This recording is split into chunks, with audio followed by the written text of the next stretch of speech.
Is the all-new MG3 worth your money in the second half of 2024? Welcome back to the channel, everyone. I am Dimitri and this is ValueCast Australia. And today we do what we do very often. We visit a dealership of MG, in this particular case in the Lower North Shore in Artarmon. And I had a conversation with a lovely gentleman there and had a very, very close look at the all-new MG3. Manufacturing date is second half of 2024. That's a second facelift that the car has undergone in its existence in the MG3 model lineup, at least the available ones in Australia. And boy, is it different. It's really, really different. The pricing is different, the specs are different, the electronics is different, the inside is different. Pretty much everything has changed, and this is not an exaggeration. So it's a first impression video. I have not done one obvious and very, very crucial, very important thing. I have not test driven the car. I simply had not the time when I visited the dealership. But I had a very, very, I'm sure you would agree, close and good look at both the old model and the new model, as well as I mentioned, I spoke to the representative of the dealership and kind of found out a little bit more about the vehicle. We turned the key, I saw the lights, I saw the infotainment, so that's what we're talking about today. First impressions. Towards the end of this video, I'm going to, as always, render my subjective, humble opinion, private owner verdict of whether or not it's worth extra 5 grand. The car has, the most obvious thing is that it has increased in price. That old model, you know, the old model of MG3, the one that I have reviewed in the past, I wasn't terribly impressed with it, but it was kind of winning in its category of being the most affordable teenage-friendly vehicle. My niece is driving one of those, spoiler alert, right? My brother-in-law bought one. But this thing looks very, very different to the previous model. I think it's pretty obvious on the screen right now, and we'll talk about the specs a little bit. It's a 1.5-liter turbo petrol engine with CVT transmission. So with CVT transmission, you can't expect it to be a race car. It's not an Abarth, you know, but we don't expect it to be. But it looks great, in my humble opinion, especially when you compare it to the old model again of MG3, which we have to do here. Sometimes you see something increasing in price, right? Lineup of vehicles in LDV, lineup of vehicles anywhere, you know. MG is not an exception. Cherry, whatever. And you kind of don't know what are you paying for. You're simply paying for the market conditions that have increased, that have changed, and the companies are charging you more for kind of more or less the same. I'm sure you would agree. In this particular case, you sort of see where that money went into. It doesn't say yet, it's not my verdict, it doesn't say yet that it's worth it. But you kind of see where that extra 5 grand went into. First of all, we see different wheels. The different wheels, different alloy center of the wheel as well. It makes it look more expensive, it makes it look more premium, it makes it look better, even within this very, very cheap car category, right? You can see that it's 16s, it's R16s, it's not R15s, it's alloy center, it's not just that, you know, kind of pressed metal that the other discs were made of. Inside, I'm looking at Essence model over here. Of course, Essence is top of the range, but there is also Excite model. The difference in price between Excite and Essence is not massive. It's only $2,000, maybe $3,000, probably a bit less than that. But these seats look great. They were comfortable to sit in. Again, I didn't test drive the car, but I sat in the car for a little bit while talking to the representative of the dealership. It's comfortable. Stitching looks quality upon like close examination. There are these fake leathery sort of edges of the trim. The center is cloth, but it's nice and stitched, and it looks like it would be sweat resistant. It looks like it's actually quite a nice thing. The one very, very obvious thing is obviously the digital cluster and the infotainment system. I'm not quite sure if Excite, if bottom of the range new MG3 would have all of that stuff, shebang, but Essence, top of the range, the $26,000 one, it has that stuff. So first of all, it's a rather large instrument cluster in the in the center. The infotainment element, I think it's like 10.7 inch or something like that. Don't have the specs in front of me as I'm recording this narrative afterwards.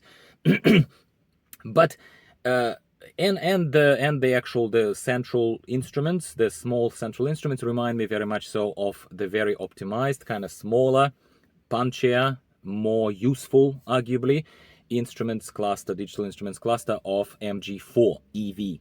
Take a look at that video. I show it quite a lot there in quite a lot of detail. Most important thing is that they have changed the software quite evidently in the infotainment. It doesn't have wireless connectivity, so you still need one of those wireless Android Auto, wireless Apple CarPlay adapters, some of which I'm reviewing plentifully on this channel. You certainly are not going to be starved for choice in terms of what you can use in that car. But whatever is built into it is very high performant. Like, in all honesty, I have not seen such a well-performing in terms of responsiveness of your touch on the screen, let's say, just that alone, infotainment unit in a cheaper brand vehicle like this, like ever. Ever. Like, it's such a massive, gigantic improvement compared to what we had in my MG HS 2021 and what we currently have in my wife's MG ZST 2021 that I've reviewed just recently. Massive quantum leap in terms of software update and performance of that infotainment system. No, there is no wireless connectivity, like I said. You still need wires if you don't want to fork out extra, I don't know, really not much to get yourself a wireless adapter. But whatever is in there looks like it's really, really on the money, I would say. Very, very important call out here goes to the built-in Sat Nav system. Again, software has changed, electronics chip has changed, the electronic brains of that thing have changed. Super responsive, different design of the whole software around the Sat Nav system. Lovely to use. Response to pinch and zoom very, very quickly. Pans very, very nicely, very, very quickly. I thoroughly enjoyed just even playing with it for those few minutes that I was there at the dealership. It's amazing. I'm gonna say Sat Nav built into that top of the range all new MG3 is just kick-ass. It's just kick-ass. It's like thing from a different world that belongs in a much more expensive vehicle. Much more expensive. That's my humble opinion. Go there, check it out for yourself. It's awesome. They are still selling the remaining stock of the old MG3, the one that goes for about $19,000. They're still selling it because people still go for sub $20,000 price mark for a brand new car with a warranty and stuff like this. Even though I humbly believe that the old MG3 is vastly, quantum leaps inferior to the brand new, all new MG3. That all new MG3 is not just a facelift from the outside. I'm gonna dare say, if I compare the facelift to what Honda has done with its Honda CR-V 2024. Honda CR-V 2024, again, first impressions video on my channel, feels plasticky, basic, expensive, and only changing slightly the shape and kind of the outward thing, right? Here, it looks like they gutted the whole thing. They ripped everything out and they changed everything. That's how it feels.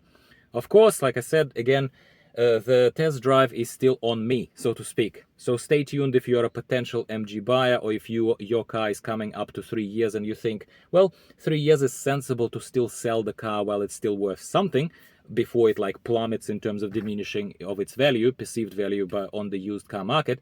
But if you feel like refreshing a vehicle, maybe trading in your vehicle, considering a new vehicle, I would say to you that, again, based on first impressions, this all new MG3 is straight up competitive on pricing with, say, MG5 that they have. However, much better instantly. That's my opinion. But I like small SUVs. I like nice, cute, sporty looking vehicles. The looks, well, usually people start talking about the looks. I will finish talking with the looks because that's always subjective as well. That's why it was less important to me. But the looks are great.